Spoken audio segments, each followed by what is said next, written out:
இன்னைக்கு டிஃபன் வந்தாச்சு. விதவிதமாக சைவ சாப்பாடு வந்துருச்சு. ஓகே, தயிர் பூந்தி ரைத்தா வந்துருச்சு. அடுத்தால ராஜ்மா வந்துருச்சு. Very good. அடுத்து வந்துருச்சு சோறு, சுட சுட சோறு வந்துருச்சு.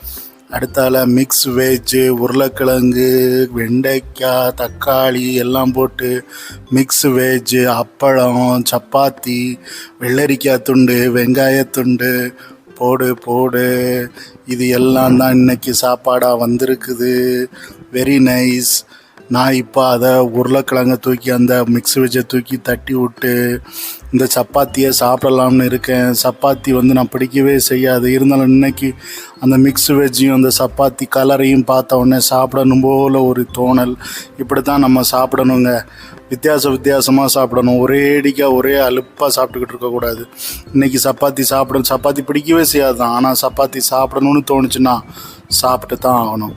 நல்லதாக இருந்தது. மிக்ஸ் வெஜ்ஜுக்கும் அந்த சப்பாத்திக்கும் அந்த அப்பளத்துக்கும். அடுத்தால வத்த குழம்பு போட்டுட்டேன். நான் வத்த குழம்பு ரெடியாக வச்சுருக்கிறேன்.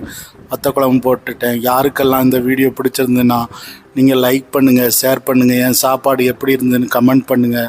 சப்ஸ்கிரைப் பண்ணுங்கள். மெயினாக நம்ம வீடியோவை சப்ஸ்கிரைப் பண்ணால் தான் நீங்கள் எங்களுக்கு ஆதரவு கொடுத்ததுக்கான அர்த்தமாக இருக்கும். சரி, எல்லோரும் இதே மாதிரி வெஜிடேரியன் சாப்பாடு சாப்பிடுவோம். நன்றி, வணக்கம். இதில் யாருக்காவது ஏதாவது சாப்பிடணுன்னு இருந்ததுன்னா உடனே செஞ்சு சாப்பிடுங்க. அப்பளம் இருக்குது, மிக்ஸ் வெஜ் இருக்குது. ஓகே.